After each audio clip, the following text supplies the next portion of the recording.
The next thing we're going to start to talk about is solving for a missing side of a right triangle. Now, we have done this before by using Pythagorean theorem where we have two sides and we're trying to find the third one.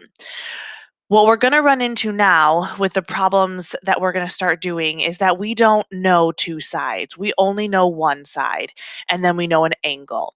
So what we have to do is use our three trig functions, sine, cosine, and tangent, to set up our problem and use our calculators to calculate with our trig functions what the missing side is going to be. In front of you, you see your three trig functions, sine, cosine, and tangent. In case anyone's wondering, this symbol, that's the theta symbol that represents the angle. When we start doing our problems, you are going to hear me talk a lot about, based off of the angle, what do we know about the relationship? Is the side opposite? Is it adjacent? Is it the hypotenuse? If you need to take out a piece of paper, take out a piece of paper, and let's get started. All right, let's start doing some actual problems. So here's an example of what you'd be looking at. You would be told to find the value of the variable to the nearest tenth. Like I said before, we only know one side of our problem. We only know the 7, and this is the side that we're looking for. So, like I said, based off of the angle, and I'm going to say this a lot, based off of the angle, we need to figure out of our three trig functions, which one are we going to use? Are we going to use sine? Are we going to use cosine? Or are we going to use tangent? So we ask ourselves, what's the relationship between 70 and the x? Are they opposite of each other? Are they adjacent? Or is this the hypotenuse of the triangle? In this case, 70 to x is opposite, so we put an O for opposite. Then we look at our side over here, the 7, and we notice that this side is directly across from the 90 degrees. When that happens, this is automatically the hypotenuse of the triangle, and you can't argue with that. It is what it is. Now, we ask ourselves, of our three functions, which one is opposite and hypotenuse? And that's your sine. On the previous screen, we had sine theta equals opposite over hypotenuse. That's how we're going to set up our problem. But we need to put the information from the picture into the actual problem to solve. So mimicking this, we are going to do sine. Now, instead of theta, we're going to put the actual angle, which is 70. Then instead of opposite, we're going to put what the opposite side is, which is x. And instead of hypotenuse, we're going to put the number 7. Now we have to solve for x. In solving for x, we need to get rid of this 7 out of the denominator. So multiply both sides by 7. These 7's will cancel. We are left with x equals 7 times sine 70. Now, this is where you're going to pick up your calculator. And if you don't have a calculator, you should be using Desmos. And in your calculator, you're going to plug in 7 times sine 70. Make sure your calculator is in degree mode so you're getting the answer correct. On your calculator, you should get, rounded to the nearest tenth, 6.6.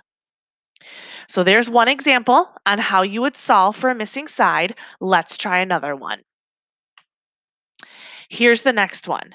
Now we're going to do this kind of the same way. We have to deal with our angle, and based off of the angle, we have to decide of our three functions, which one are we going to use? So 82 to 9. In this case, this is what we would call an adjacent relationship because they are next to each other. And then again, noticing that the x is directly across from the 90 degrees, that's automatically our hypotenuse. So you ask yourself, of your three functions, which one uses adjacent and hypotenuse? And that's your cosine. So this time, of those three functions, we're going to use cosine. And this is the layout from that very first slide that I showed you guys of how we're going to set up our problem. Now we just put the information from the problem into it. So cosine 82, because that's the angle, equals adjacent, which is 9, over hypotenuse, which is x. Just like in the previous problem, we are going to multiply both sides by whatever's in the denominator. X's are going to disappear. We are left with x cosine 82 equals 9. Now, unlike the previous problem, our x is still not by itself. So we need to get rid of this cosine 82, and we do that by dividing. So divide by cosine 82, divide by cosine 82. This side will cancel, and we are left with this 9 divided by cosine 82. That's what's going to go in your calculator. Again, make sure you're in degree mode. If you're not using a calculator, you should be using Desmos. You are doing 9 divided by cosine 82, and you should be getting 64.7 rounded to the nearest tenth. Now, I'm going to put on the screen two more examples. You should be pausing your video right now. Try these two examples, and then shortly the screen will change and you can check to see if your work is correct. Here are the answers to those two problems. For the first one, you can see that you're using sine, which is opposite over hypotenuse. And then here's the setup to your problem. We have to multiply both sides by x. And then we ultimately end up dividing over here, plugging into your calculator 12 divided by sine 27. That gives you x equals 26.4. And then finally over here, you have opposite and adjacent, which in this case is tangent.